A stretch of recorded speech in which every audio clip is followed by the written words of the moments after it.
नमस्कार साथियों, आज शनिवार घड़ी ने बजा दिए 4 और मुझे पता है आपको था हमारा इंतज़ार। लंबे अरसे के बाद हमारी मुलाकात हो रही है और बिल्कुल ऐसा लग रहा है कि किसी सूखे पेड़ को हरे करने की कोशिश की जा रही है। जी हाँ, हम बात कर रहे हैं आज की। जी हाँ, जब पूरा देश, पूरी दुनिया इन्वायरमेंट डे के तौर पर इस दिन को मनाती है, तो कहीं ना कहीं इन्वायरमेंटल साइंस या फिर अपने निजी जीवन में पर्यावरण को जानने समझने की कोशिश करने वालों के लिए आज का दिन बहुत अच्छा दिन है। तकरीबन पीछे अगर हम जाएं तो लगभग 47 वर्षों से यह दिन मनाया जा रहा है इन्वायरमेंट डे के तौर पर, और तकरीबन 143 देशों का पार्टिसिपेशन सक्रिय रूप से होता रहा है। इस बार का जो इन्वायरमेंट डे है उसमें क्या खास है, क्या अलग है, ये हम सब कुछ जानेंगे। लेकिन आज हमारे बीच जो विशेषज्ञता है वो बहुत विशेष है। तो आइए हम स्वागत करते हैं, हमारे बीच उपस्थिति है डॉक्टर अभय श्रीवास्तव जी की। नमस्ते सर, आपका बहुत स्वागत है। साथियों, अगर डॉक्टर अभय जी की बात की जाए तो आप किसी परिचय के मोहताज नहीं हैं। आज उत्तराखंड में आपको लोग बहुत अच्छे से जानते हैं। उत्तराखंड उच्च शिक्षा विभाग में बतौर बॉटनी के असिस्टेंट प्रोफेसर के रूप में आप शिक्षण कार्य कर रहे हैं। इसके अलावा आप बॉटनी के बहुत रिनाउंड साइंटिस्ट हैं। टैक्सोनॉमी के क्षेत्र में आप गोरखपुर को हमेशा गौरव करने का अवसर देते रहते हैं। कभी आपने अलग अलग स्पीसीज की खोज करके लोगों को चौंकाया, तो कभी आप अपने नवाचारों से, अपने नए नए अन्वेषणों से लोगों को चौंकाते रहते हैं। तो दैनिक जागरण का सौभाग्य है सर, आज आपका आगमन हुआ है। धन्यवाद आकृति। तो सर, सबसे पहले तो ये कैसे हैं आप, और गोरखपुर अभी आए हैं उत्तराखंड से, तो कैसा लग रहा है ये इतना टफ टाइम? देखिए, अभी तो जैसा कि आप जानती हैं कि पूरा विश्व जो है एक वैश्विक महामारी कोरोना वायरस के साथ जूझ रहा है। तो ऐसे में तो जब से मैं आया हूँ गोरखपुर में, तो एक लॉकडाउन की प्रक्रिया चल रही है और बिल्कुल बाहर किसी का निकलना नहीं हो पा रहा है। तो अब मैं यही उम्मीद करता हूँ कि ये लॉकडाउन और लोगों की जो जीवन है वो सुरक्षित रहे, और इस सुरक्षित लोग होकर के फिर बाहर आएँ, सुरक्षा के साथ आएँ, पूरी प्रिकॉशन के साथ आएँ और अपने आप का स्वास्थ्य का ध्यान रखें लोग। सर, आज जैसा कि हम एक विशेष विषय को लेकर बात करेंगे। आज हमारे सारे दर्शक जो हैं वो इन्वायरमेंट डे के रिगार्डिंग आपको सुनेंगे। तो सबसे पहले हमारे दर्शकों को थोड़ा सा बताएं कि जो इन्वायरमेंट डे है ये मनाए जाने की क्या प्रासंगिकता है, आपको क्या लगता है कि क्यों यह महत्वपूर्ण है? देखिए, आपने जैसा कि बताया, करीब 47 ईयर्स एगो पहले इस इन्वायरमेंट डे को मनाया जाना शुरू किया गया था। ये 1972 का ईयर था। हाँ, और स्टॉकहोम में कॉन्फ्रेंस हो रही थी इन्वायरमेंट की, और उसमें जो पहला दिन था, उसी पहले दिन को लेकर के उस दिन डिसाइड किया गया कि आज के दिन को 5 जून को हम लोग वर्ल्ड इन्वायरमेंट डे के रूप में मनाएंगे।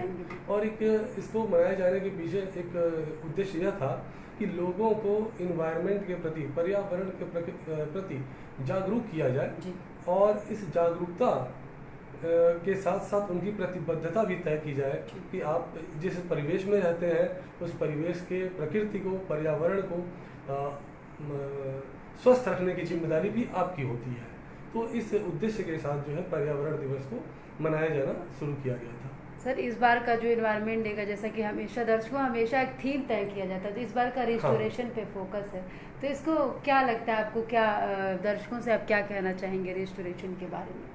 देखिए, हर साल जो है इन्वायरमेंट डे का एक थीम होता है कि हम किस उद्देश्य के तहत जो है इन्वायरमेंट को लेकर चल रहे हैं, आज के दिन को जो सेलिब्रेट कर रहे हैं वो किस उद्देश्य के साथ और किन मानदंडों के साथ सेलिब्रेशन कर रहे हैं। तो इसमें जो पहला है री इमेजिन, रिक्रिएट और रीस्टोर, यानी कि अगर एक लाइन में कहा जाए तो रिस्टोरेशन ऑफ इकोसिस्टम की बात की जा रही है। देखिए आकृति, और अपने दर्शकों को हम बताना चाहेंगे, जैसा कि सभी लोग जानते हैं कि जलवायु परिवर्तन एक बहुत ही बड़ा चुनौती बना हुआ है सबके लिए, और इसके विभिन्न कारण हैं, चाहे वो अर्बनाइजेशन हो, चाहे वो एक्सप्लोसिव पॉपुलेशन ग्रोथ हो, या इसके अलावा और भी जो डिफॉरेस्टेशन है, जो चैलेंजेस आ रहे हैं इसको लेकर के। तो इसमें बहुत सारे इकोसिस्टम, जो पारिस्थितिक तंत्र है, जो कि प्रकृति का एक महत्वपूर्ण घटक है, बहुत सारे इकोसिस्टम जो है वो डिस्टर्ब हो गए हैं। डिस्टर्ब होने का मतलब या तो वो क्षीण होते जा रहे हैं या उनका क्षरण होता जा रहा है, किया भी जा रहा है। और चाहे वो ये क्लाइमेटिक चेंज से हो रहा है, या फिर कई बार क्या हो रहा है कि मानव जनित भी हो रहा है। तो इस चीज को जो है हमें रीस्टोर करने की आवश्यकता है। दर्शकों, अगर आपके मन में भी कुछ बातें आ रही है तो आप हमारे साथ जुड़े और हम आपके भी प्रश्नों का इंतजार करते हैं। सर पूरी दुनिया में एक तरह से अलग अलग घटनाएं भी साथ आ रही, कभी अमेजन के जंगलों में आग लगी, आजकल बक्सरवाड़ा के जंगलों में आग लगी है, बहुत सारी बातें हो रही हैं। लेकिन फिलहाल चूंकि हमारे पास समय भी सीमित है और गोरखपुर को लेकर भी, पर्यावरण को लेकर बहुत सारे ऐसे मुद्दे हैं जिस पर लोग बात नहीं करते हैं। तो आज हमारे दर्शक जब आपको सुन रहे होंगे तो उनके लिए बहुत स्पेशल होगा ये सुनना कि अपने गोरखपुर के पर्यावरण की कौन सी ऐसी विशेषताएं हैं या कौन सी ऐसी हमारी प्रॉपर्टी है जिसको हम ध्यान नहीं दे रहे हैं। तो इस संदर्भ में सबसे पहले एक जो मुद्दा उठता रहा हमेशा से रामगढ़ वेटलैंड का, तो हम चाहेंगे कि हमारे दर्शकों को थोड़ा सा वेटलैंड के बारे में बताएं और अभी उसकी वास्तविक स्थिति क्या है आप अपने अनुसार। देखिए, जब भी हम गोरखपुर की बात करते हैं या गोरखपुर के थोड़ा मैं और ब्रॉड स्पेक्ट्रम में जाऊंगा, उत्तर प्रदेश का पूर्वी उत्तर तराई रीजन जो है, जो नेपाल के फुटहिल में बसा हुआ है और करीब 11 जिलों से निर्मित होता है ये आपका, जिसमें गोरखपुर, महाराजगंज, सिद्धार्थनगर और बहराइच, श्रावस्ती, ये सारे जिले इसके अंदर, कुशीनगर, ये सारे जिले इसके अंदर, करीब 11 जिले इसके अंदर आते हैं। ये जो इसका जो भौगोलिक स्थिति है वह एक बाउल शेप है, लो लैंड एरिया है। लो लैंड होने के नाते और इस क्षेत्र में नदियाँ बहुत सारी हैं, तराई बेल्ट है, तो नदियाँ बहुत सारी हैं और एक तो लो लैंड एरिया है, तो वाटर बॉडीज जो है बहुत ज़्यादा है, बहुत ज़्यादा वाटर बॉडीज हमारे पास है। सिर्फ क्या है कि उन वाटर बॉडीज़ का हम रख रखाव कैसे कर पा रहे हैं। यदि हम उचित मैनेजमेंट करें वाटर बॉडीज़ का, तो रख रखाव के साथ हम उस वाटर बॉडीज से हम रेवेन्यू का जनरेशन भी कर सकते हैं, सौंदर्यीकरण किया जा सकता है, हम टूरिज्म डेवलप कर सकते हैं। जैसे अगर हम गोरखपुर की बात करें तो गोरखपुर के आसपास में, गोरखपुर शहर में अगर हम देखें तो गोरखनाथ एरिया के पास महेसरा लेक है, चिलवा लेक है, यहाँ रामगढ़ लेक है आपका, रामगढ़ का तो सुंदरीकरण हो भी रहा है। हाँ, रामगढ़ का सुंदरीकरण हो रहा है। कभी जमाने में रामगढ़ 723 हेक्टेयर में हुआ करता था, आज जबकि 678 हेक्टेयर के करीब वो घट के रह चुका है। तो इसमें क्या है कि एनक्रोचमेंट, जो सराउंडिंग एरिया है उसका एनक्रोचमेंट हुआ कुछ डेवलपमेंट के नाम पर, और कुछ लोगों ने इलीगल तरीके से एनक्रोचमेंट कर दिया। दूसरा आता है रामगढ़ लेक की। अगर हम बात करें तो जो वाटर हाइसिंस है, जिसको हम जलकुंभी भी कहते हैं, एक प्रकार का एक्जोटिक वीड है ये, जो कि कभी फॉरेन से, यूरोप कंट्रीज से लाया गया था अपने घर के सामने एक्वेरियम्स की शोभा बढ़ाने के लिए। लेकिन हमारे यहाँ जो क्लाइमेट है उसको इतना सूट करता है कि वो यहाँ पर एक प्रॉब्लमेटिक वीड बन चुका है, चादर की तरफ है। और यहाँ गोरखपुर, क्या आपको लगता है कि पूरे गोरखपुर के आसपास के सभी जिलों में और शायद पूरे उत्तर प्रदेश में भी, तो ये जो है वाटर हाइसिंथ सभी वाटर बॉडीज में लगभग ये पाया जाता है। वैसे इसका फैलाव भी बहुत ज़्यादा है, बहुत तेजी से भी होता है। इसकी वजह से क्या होता है कि जो वाटर बॉडीज है, इसके एक्सेसिव ग्रोथ से यूट्रॉफिकेशन क्रिएट होता है। यूट्रॉफिकेशन मतलब जो तालाब होगा धीरे धीरे भर जाएगा, जमीन बन जाएगा एक टाइम के बाद। गोरखपुर के बारे में अगर हम बात करें तो आपको शायद याद हो, बाउलिया रेलवे कॉलोनी है यहाँ पर। बाउलिया रेलवे कॉलोनी का नाम भी जो है बाउलिया ताल के नाम पे पड़ा था। वहाँ एक तालाब हुआ करता था, ये धर्मशाला फ्लाईओवर के लेफ्ट हैंड साइड में, जिसको कभी आप देखेंगे तो या तो वो पूरा स्वयं बन चुका है, या शायद, मैं तो बहुत दिनों से गया नहीं वहाँ पर, या फिर शायद वो पूरी तरीके से ड्राई हो चुका है। तो एक तरह की ऐसे करके वाटर बॉडी जो है वो खत्म मरुक्रमण हो चुका है, मरुक्रमण हो गया है, या यूँ कह लीजिए कि अब सक्सेशन का एक दूसरा स्टेज आ गया है वहाँ पर।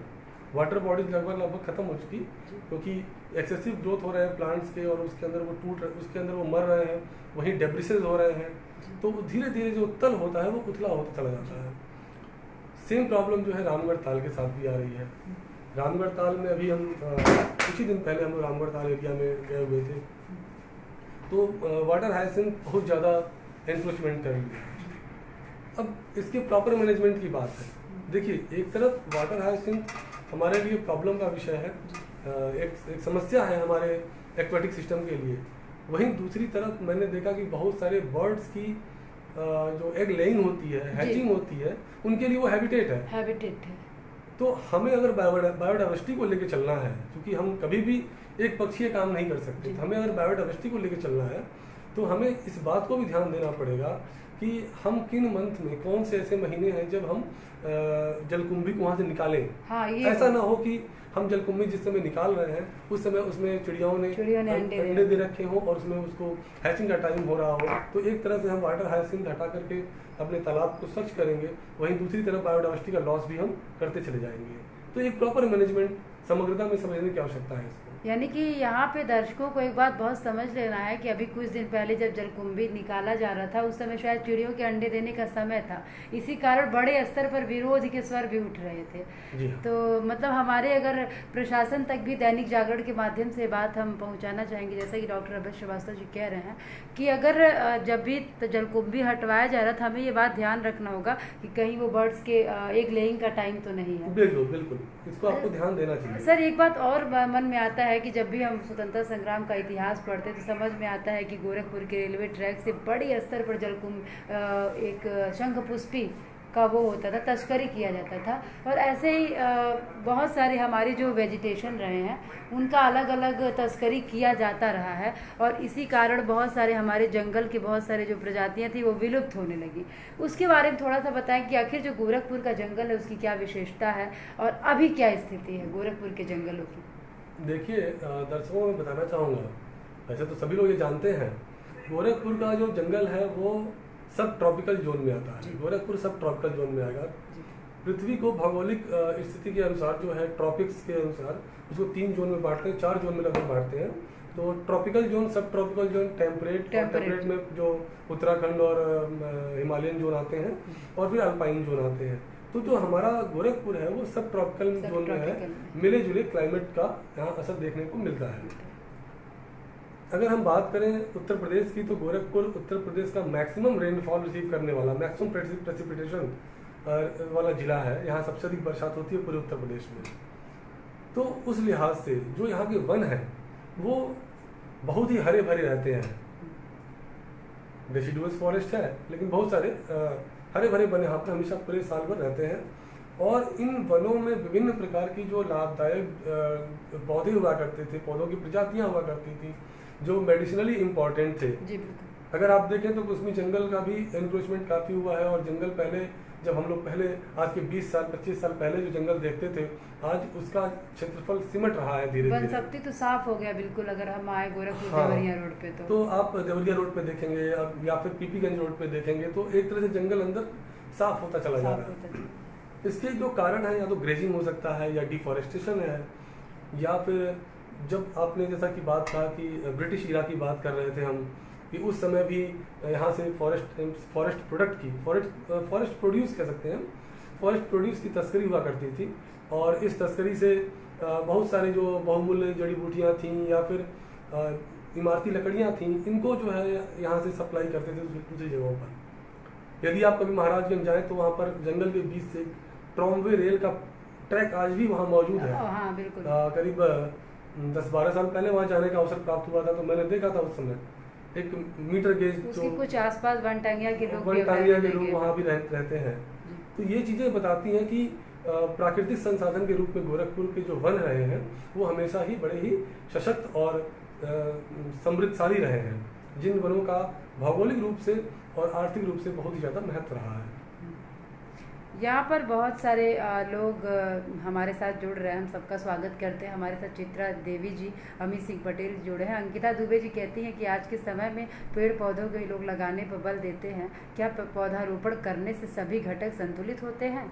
पौधेरोपण के अतिरिक्त कौन से उपाय हैं जिन्हें अपनाकर पर्यावरण संतुलित किया जा सकता है? चित्रा देवी जी, बहुत ही अच्छा प्रश्न पूछा है आपने। अंकिता दुबे ने बहुत ही अच्छा प्रश्न पूछा है। देखिए, यहाँ पर एक बात मैं कहना चाहूँगा, कभी मैंने पढ़ा था educating the mind without education of soul is useless. हमें सिर्फ दिमाग को एजुकेट नहीं करना है। या फिर पर्यावरण दिवस आया और आज हमने एक पौधा लगाया और फोटोग्राफी करा ली, this is not the theme of the environment day. The environment day का कभी भी उद्देश्य नहीं हो सकता है। हमें वर्ष भर जागरूक रहना होगा। महज किताबों में कोर्स लगा देने से, एक दिन पर्यावरण दिवस बना देने से और एक दिन का वो पौधा लगा लेने से ये जो है पर्यावरण की जो समस्याएं हैं हमें खत्म होती नहीं दिखाई दे रही हैं। पर्यावरण चूंकि एक ऐसा मुद्दा है जिससे सभी लोग, जैसे बहुत सारे समाज के बहुत सारे मुद्दे होते हैं, सामाजिक मुद्दे हैं, राजनीतिक मुद्दे हैं, लेकिन इन सामाजिक और राजनीतिक मुद्दों से कुछ लोग प्रभावित होते हैं, कभी कभी कुछ लोग उससे स्केप भी कर जाते हैं, लेकिन पर्यावरण एक ऐसा मुद्दा है जिससे कोई स्केप नहीं कर सकता है। इससे हर एक व्यक्ति, समाज का हर एक अंग जरूर ही प्रभावित होगा, मानव मात्र, प्राणी मात्र प्रभावित होगा। इसलिए पर्यावरण के प्रति संवेदनशील बनने की आवश्यकता है, न कि जो है पर्यावरण को कागजों में पढ़ने की, या फिर पर्यावरण एनवायरमेंटल साइंस का कोर्स कर लिया और आपने जॉब की, आप एनवायरमेंट में रिसर्च कर रहे हैं, but on ground level you are not sensitive for the environment. आपके अंदर पर्यावरण की संवेदनशीलता नहीं है, और हम शाम को जब घर जा रहे हैं तो उसी पॉलिथीन में सब्जी लेकर के जा रहे हैं, तो यह एक प्रकार की असंवेदनशीलता है। यानी कि हमने जो कोर्स पढ़ा वो हमने दिमाग को अपने एजुकेट किया, but we are not accepting the course in our general behaviour, daily behaviour. यानी कि यहाँ पर एक बहुत बड़ा प्रश्न खड़ा हो जाता है कि जो हम अपने इस पाठ्यक्रम में पढ़ रहे हैं उसका जो अगर प्रैक्टिकल अप्रोच देखें तो बहुत ही कम है, क्योंकि जिस हिसाब से अगर हम देखें गोरखपुर में यहाँ कई सारे मतलब हमारा विश्वविद्यालय, कई महाविद्यालय हैं और ढेर सारे इन्वायरमेंटल साइंस के शोधार्थी हैं, छात्र हैं, बच्चों को बचपन से पढ़ाया जा रहा है, लेकिन उसके बाद भी स्थिति जस की तस है। तो कहीं ना कहीं उसे प्रैक्टिकल होना कितना बाकी है या कितना प्रैक्टिकल हम हुए हैं, आपको क्या लगता है? देखिए आकृति, जैसा कि मैंने बताया आपको, मैं खुद एक अध्यापक हूँ और इन्वायरमेंटल साइंस जो है हमारे यहाँ कंपलसरी है, चाहे वो बच्चा आर्ट्स का हो या साइंस का हो, कंपलसरी है। लेकिन मैं फिर वही कहूँगा कि कागजों में पढ़ा करके, कागजों में सिर्फ कागजों में खाना पूर्ति करके पर्यावरण जैसे संवेदनशील मुद्दे पर हम नहीं काम कर सकते। पर्यावरण के लिए काम करने के लिए हमें संवेदनशील होना पड़ेगा, हमें अपनी आत्मा को उसके साथ जोड़ना पड़ेगा, हमें महसूस करना पड़ेगा उस पौधे का दर्द जब उसको हम काट रहे हैं, हमें महसूस करना पड़ेगा उसके इकोसिस्टम सर्विसेज को। एक छोटी सी बात ऐसे मैं बताता हूँ आपको, इकोसिस्टम सर्विस। अगर एक पौधे को, एक पेड़ है जिसको 20,000 रुपये में बेच दिया गया, जिसने पेड़ को खरीदा उसके लिए उसकी कीमत 20,000 रुपये है, लेकिन यदि हम उसके जो इकोसिस्टम सर्विसेज, जब वो पर्यावरण में जीवित था वो पौधा, तो जो सर्विसेज, जो सेवाएं वो हमें प्रदान कर रहा था, यदि हम उसके इवेल्युएशन करने जाएं तो उसमें और 20,000 रुपये में कहीं वास्ट डिफरेंस आएगा, बहुत बड़ा डिफरेंस आएगा। वो डॉलर्स में आएगा और करीब मैंने ऐसा पढ़ा हुआ है कि 50 साल के आयु में एक पौधा जो है लगभग $16,50,000 का ऑक्सीजन प्रोड्यूस करता है। तो आप देखिए अभी कोविड महामारी के दौर में जब ऑक्सीजन सिलेंडर्स हम लगा रहे थे तो एक सिलेंडर की कीमत कितनी ज्यादा आ रही थी, बहुत ज्यादा आ रही थी। 1,000 रुपए सिलेंडर की 25,000 30,000 का सिलेंडर की कीमत आ रही थी। तो यदि हम ऑक्सीजन को ही ले लें या उस पौधे द्वारा, उस ट्री के द्वारा जो शेल्टर प्रोवाइड किया जा रहा है, जो फ्रूट्स प्रोड्यूस किया जा रहा है, जिसकी वजह से जो दूसरी स्पीसीज है, बर्ड्स हैं, मंकीज हैं, जो उसके ऊपर रेंडर कर रहे हैं, डिपेंडेंट हैं, कीटोन प्रजातियां, जो कह सकते हैं कि स्टोन स्पीसीज भी कह सकते हैं उसको। लेकिन तो हमको पूरे इकोसिस्टम सर्विसेज को इवेलुएट करना चाहिए। तो यह कार्य जो है, जो आम आदमी है वो नहीं करता है, यह कार्य हमें करना होगा।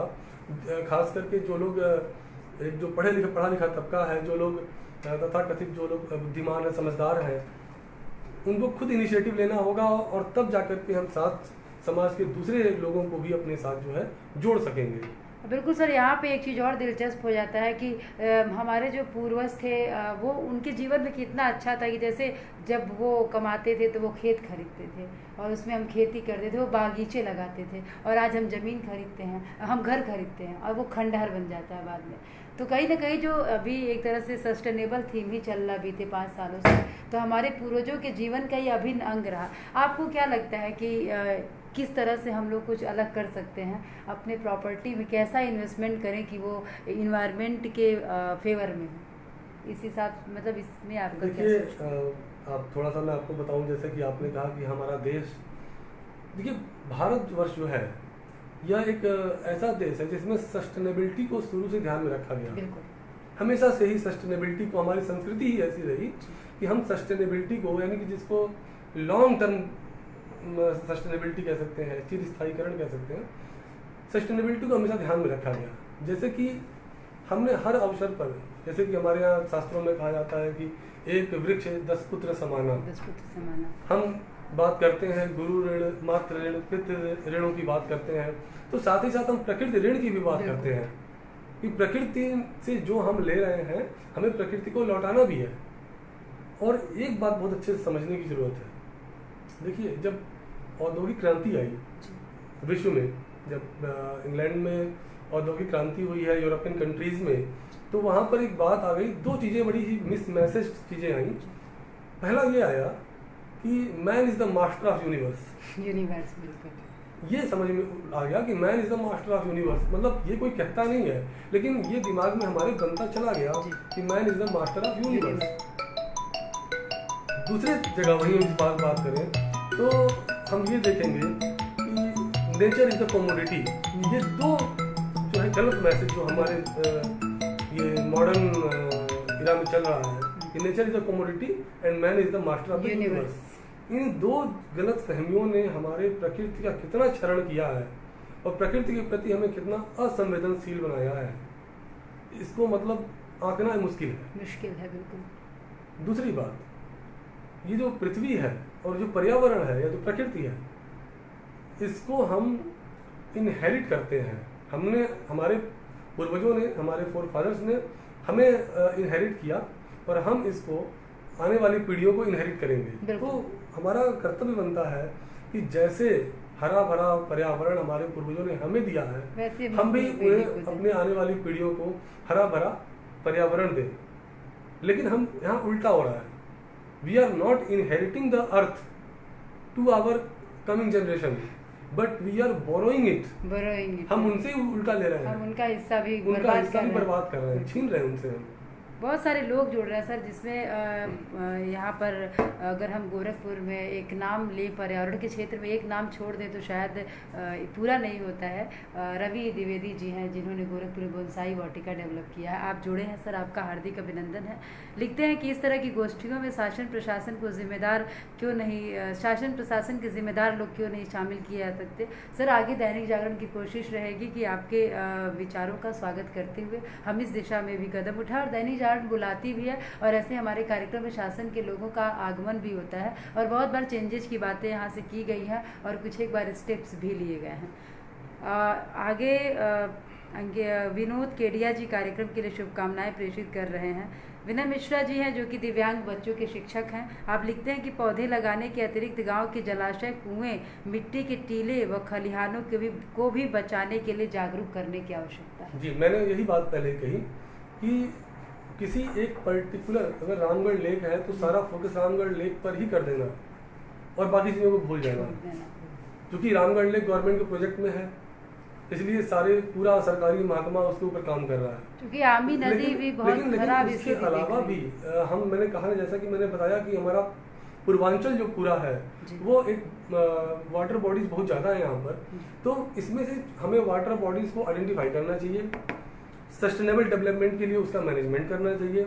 मैं एक एग्जांपल दे दूं, उसके पहले मैं रवि द्विवेदी जी की जो बात थी कि मैं उस पर बात करता हूँ। रवि द्विवेदी जी एक तो बोनसाई पे काम करते हैं, बड़ा ही अच्छा काम कर रहे हैं। मैं शायद उनको जानता भी हूँ और शायद वो भी जानते होंगे, मुलाकात होगी उनसे हमारी।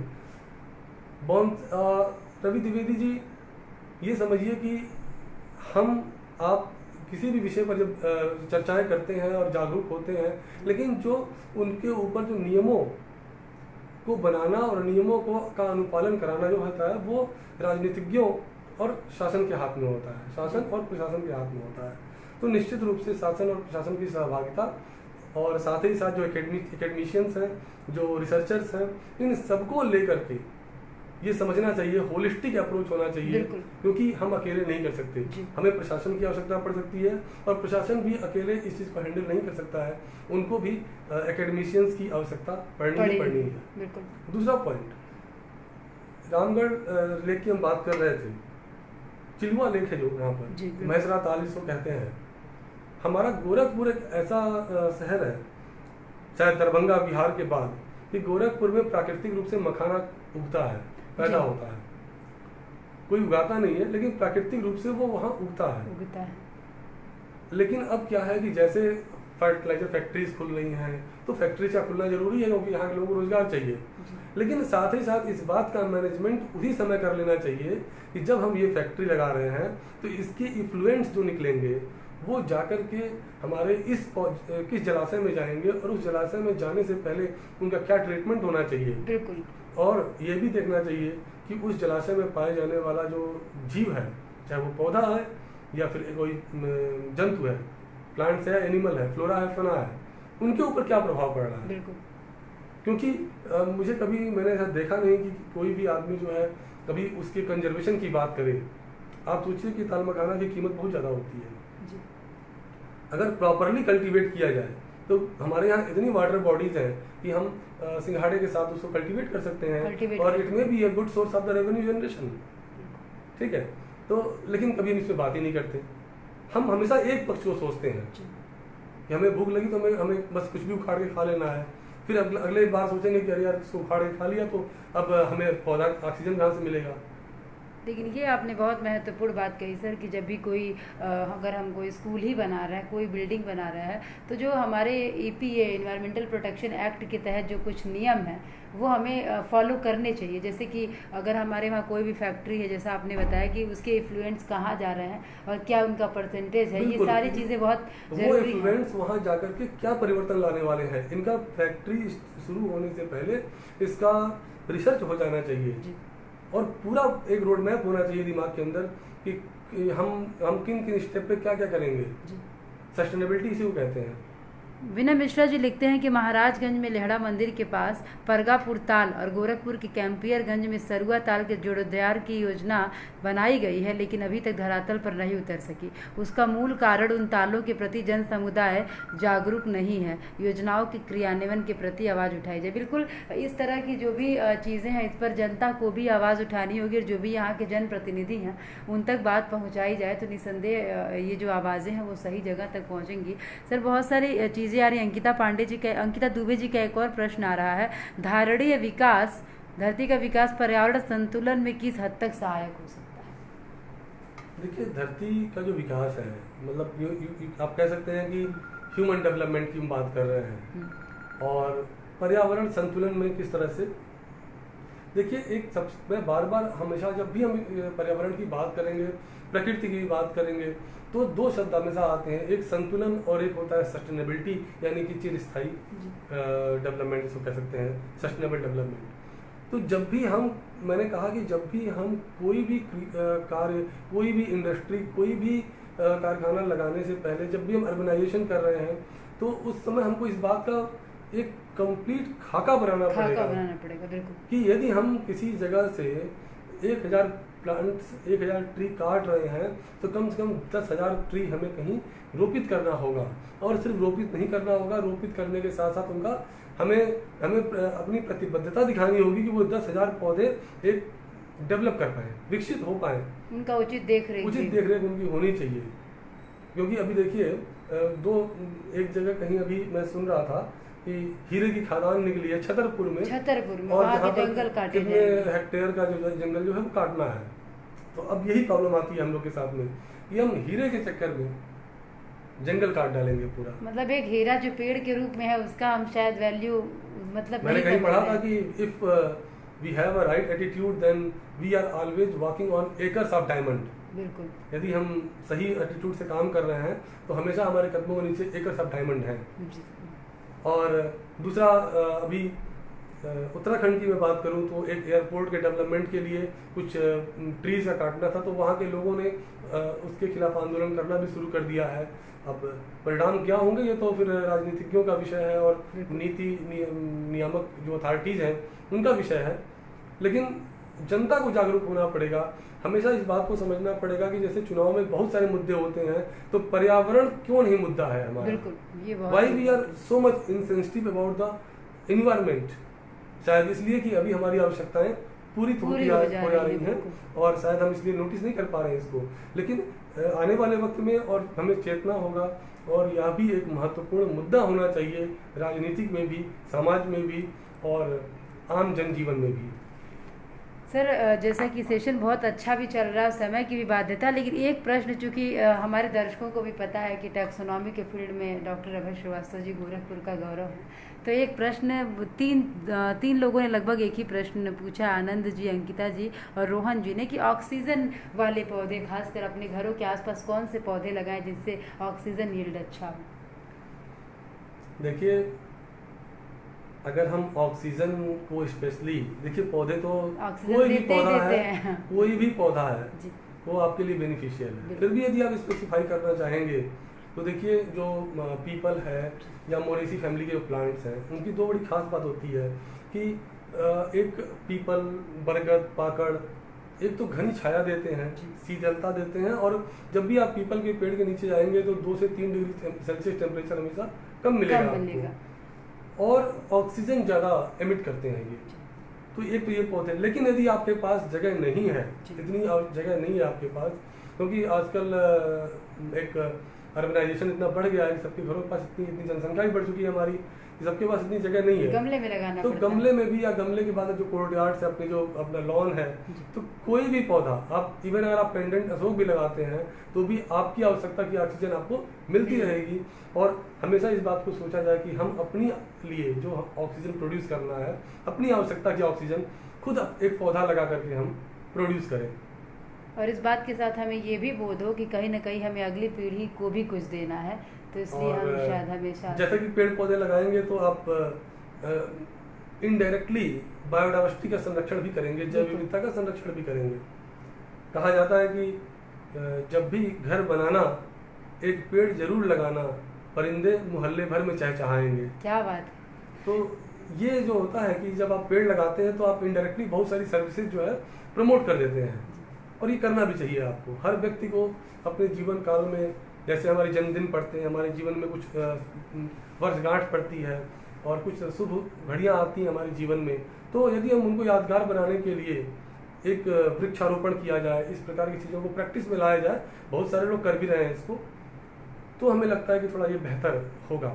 तो आज हमारे दर्शकों ने आपको सुना सर, चूँकि दर्शकों के लिए बताना चाहेंगे कि कल भी हमारा एक बहुत महत्वपूर्ण सेशन है ब्लैक फंगस पर, हम डॉक्टर मित्तल जी के साथ बात कर रहे होंगे।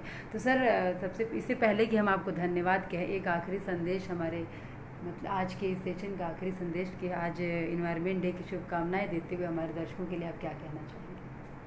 देखिए, सबसे पहले तो दैनिक जागरण का और आपका बहुत बहुत आभार कि आप लोगों ने मुझे यहाँ पर बुलाया इस परिचर्चा के लिए, और इस अच्छे दिन पर याद किया आपने। संदेश के रूप में मैं ये कहना चाहूँगा कि be kind to your environment for the sake of humanity. मानवता की रक्षा के लिए अपने पर्यावरण के प्रति आप सहृदय बनिए और संवेदनशील बनिए, यही हमारी आपसे अपील भी है, यही हमारी आपको संदेश भी है। और जब भी आपके जीवन में कोई ऐसा अवसर आए, यदि आपके पास जगह हो, तो आप एक वृक्ष का रोपण जरूर करें, और नहीं भी हो तो कहीं भी आप रोपण कर दें, सड़क के किनारे भी कर दें, तो भी आपके लिए जो है वो उतना ही पुण्य मिलेगा, आपके लिए पुण्य भी मिलेगा, और हमारे शास्त्रों के अनुसार, और आपको ऑक्सीजन जो मिलेगी वो तो मिलेगी ही मिलेगी। तो सर आज अपना बहुत महत्वपूर्ण समय देने के लिए बहुत बहुत ज़्यादा धन्यवाद सर, और आप लोग बने रहिए दैनिक जागरण के साथ, और फिर होगी हमारी जल्दी मुलाकात। और अब हम लोग वापसी कर चुके हैं, दैनिक जागरण के सेशंस लगातार आपको लाभान्वित करते रहेंगे, तो बने रहिए अपने जागरण के साथ, अपनी आकृति के साथ। फिर मुलाकात होगी कल के सेशन में, विशेष ब्लैक फंगस विशेष। तो सर आपका बहुत बहुत धन्यवाद। धन्यवाद आकृति, धन्यवाद।